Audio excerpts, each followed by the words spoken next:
And I really wanted to tackle sex head on with my kids, right? So when my boys were at the age that I knew that they were watching porn, which in case you're wondering is like when they decide they love showers and there are no, and there are no Kleenex in the house. I made them each go to Rite Aid with me and buy condoms. A, because if you can buy condoms with your mom, you'll never be embarrassed to buy condoms. And B, I needed condoms. Oh.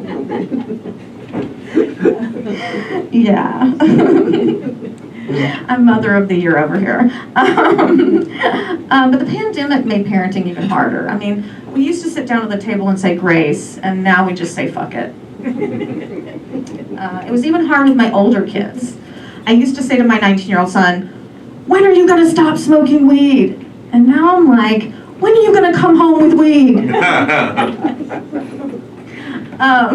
This same kid, you know, a Mother's Day a year ago, gave me a joint, and he said to me, it's my dream to get high with you. And I was like, well, it's my dream to never be sober. I took the joint and went in the closet. You know, some dreams do not come true, right? There have to be boundaries.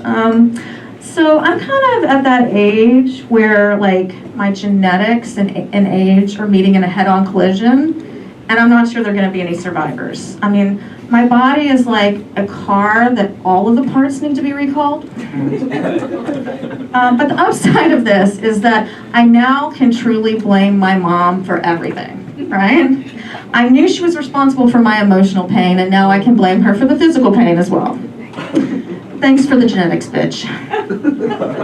Although, you know what, I do love her and a lot, right? But you know, watching your parents get older is really scary. It's kind of like looking into a crystal ball of your future, and mine is not looking good, you guys. I made the mistake of FaceTiming my mom the other day.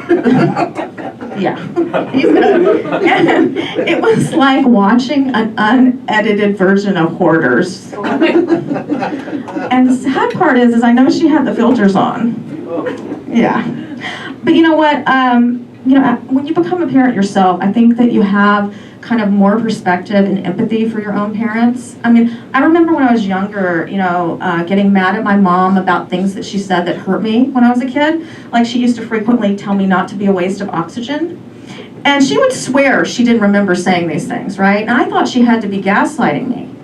But now that I'm a parent, and when my kids get upset about things I've said, I'm like, what's your name again? We don't fucking remember. Kids, we don't fucking remember, okay? They think we do. So I have to admit, you know, are you guys from LA? Yeah.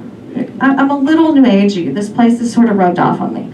But I'm also practical. So like, I have crystals for my anxiety, but I also have Xanax, right? And I get my house feng shui just in case it works. But I also take Xanax. And I have so many Buddhas in my house. People keep giving them to me, kind of like STDs. The gift that keeps on giving.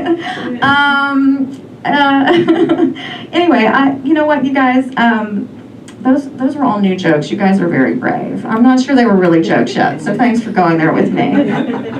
That happens sometimes. We have to try out new stuff. Another kind of thing, there was one silver lining to the pandemic for me. I didn't have to lie to my youngest about why I didn't want to take her to Disneyland anymore. Because like, if you're a parent in Southern California and you can afford to go and you don't want to, you're like the Grinch, right? I mean, Disney's like a spiritual journey for kids. That's why I used to tell her that the park was in Massachusetts. Yeah?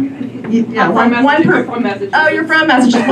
I thought you were the only person who knew geography. In case the rest of you were wondering, Disneyland is in Anaheim. Yeah, my daughter did eventually figure that out, but not before she flunked geography. But I think the real reason that I hate Disneyland is the rides remind me of a map of all my failed relationships. I mean, take the Splash Mountain ride. Never as wet as I wanted to be. And God, I wish there weren't any pictures. And the Small World ride, right? I mean, it takes forever. The Small World ride, it reminds me of divorce, right? It takes forever, and at the end of the day, I'm in the dark and just stuck with a bunch of singing children, right? It's a world of lawyers, a world of tears, It's a world of secrets and wasted years. There's so much that we shared that it's time to beware. Why did I ask for full custody? Thank you very much. That part of my set was brought to you by Knott's Berry Farm. Thank you. Okay, I'll leave you guys with this. Another upside to the pandemic for me is I had an excuse to give up on dating apps. You know, I really hate them. I mean, they've really turned people into the equivalent of fast food. They're not good for you, but they're hot and available right now. Like this one guy I dated, I mean, he was just like Chick-fil-A, warm, delicious, but my gay friends were not having it. And this other guy, I mean, he was just like Subway, a foot long, but kind of weird with my kid. Oh boy.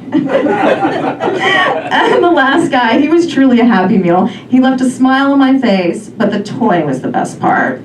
Thank you guys.